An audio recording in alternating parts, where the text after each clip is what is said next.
On a trip I took this past summer, I went from Northern California out to a very, very remote town that I had read about online.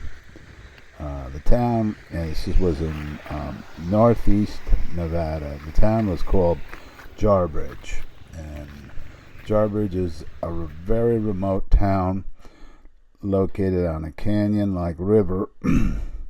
And in order to get to it, it's in the northeast corner of Nevada, but you have to drive up to Idaho, and there's only one road that is passable by a car to get in there, and it's about 70 miles off the highway, and half of which is a dirt road. So it's pretty remote, but there's hotel out there and restaurant, and it's kind of a attraction for people to go and see how people who are totally isolated live. So it's kind of a tourist attraction, at least in the summer, I was told. So I decided to go out there and visit it, and I made my hotel reservation, and I took a sightseeing trip along the way. And I found, and then by the way, the scenery is beautiful, as you see in the pictures going there.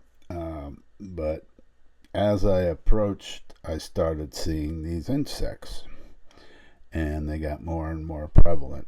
And the rest is history. It was the infamous Mormon cricket.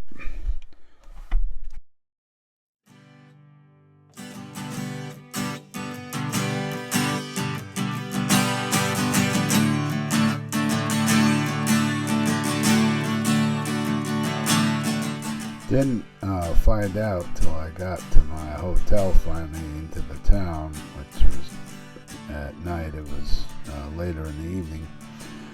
What the heck these things were, but by the time I got to the town, they were all over the place, and they were the Mormon cricket. And so I was supposed to stay there 3 days. I changed my plans to 1 day. And the guy let me do that because it really creeped me out, these things crawling all over. And so, if you see the pictures, you can see what I mean about them. And they're big. They're really big.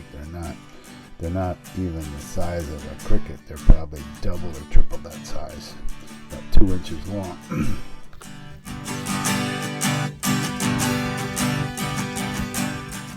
Some of them even managed to sneak in my room when I opened and closed the door, because the door had a hallway to the outside where they were free to come roam around. And that kind of really creeped me out. So that was the basis of my decision not to stay very, very long. Anyway, it was an interesting experience, and they do have a biology behind them.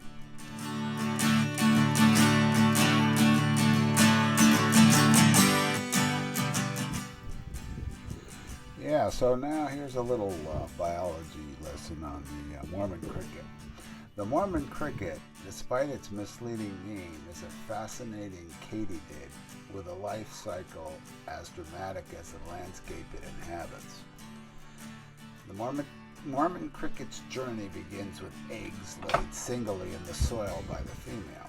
These tiny rice grain-like capsules are remarkably resilient, able to withstand harsh winters and even wait for years until conditions are right for hatching.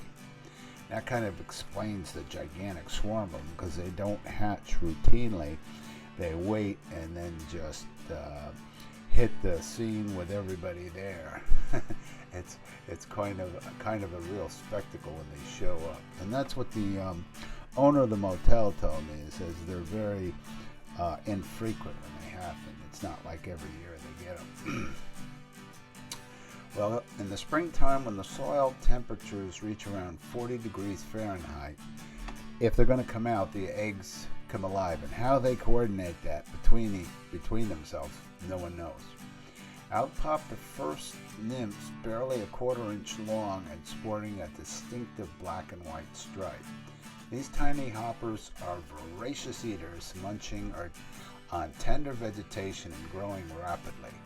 Over the next 60 to 90 days, they will undergo 7 molts. That means they shed their exoskeletons and transform into continuously larger and larger nymphs. As summer approaches, the nymphs reach their final molt, emerging as adults. These formidable creatures can measure up to 2 inches long, can be brown, green, orange, even black, depending on their diet and environment. Their powerful mandibles are built for chomping, and their surprisingly strong legs propel them across vast distances, sometimes covering up to 50 miles in a season. And you can see that in some of the video I shot because they jump. They're like a cockroach. When you surprise a cockroach, he wants to escape. He just jumps, flies up in the air. That's really creepy. And now the adult life is all about 2 things, eating and mating. Mormon crickets, according to the science, are indiscriminate herbivores, consuming everything from grass and shrubs to crops and even trees. However, I'd like to differ with that scientific observation because, as you'll see repeatedly in the videos, they're not only herbivores, they're cannibals, because every time one of those things got run over or squished by a car, the other ones come running up and start eating it. So that was really grossed me out too.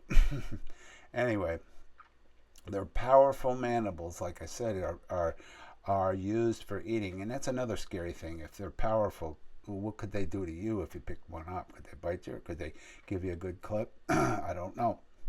The adult life is about 2 things, eating and mating. Mormon crickets are indiscriminate in consumption, and everything they find they will eat up. So they're a real nightmare to farmers and their control when they come out. And the mating season is a frenzy of clicking and chirping, what was going around all over the place there when I was there. The sounds of the males attracting females with their serenades. Females lay their eggs in the soil, ensuring the cycle will continue. And Mormon crickets are found primarily in the western states, which is where I was. I was in Nevada near the Idaho border, and particularly in the Great Basin region encompassing parts of Nevada, Utah, Idaho, Wyoming, California, and Oregon. They thrive best in dry, shrubby landscapes, but also migrate to wetter areas in search of food and suitable egg-laying grounds. Well, that's about all I can tell you about the Mormon cricket. And all I'd like to say to the Mormon cricket is adios, and I hope I never meet you again.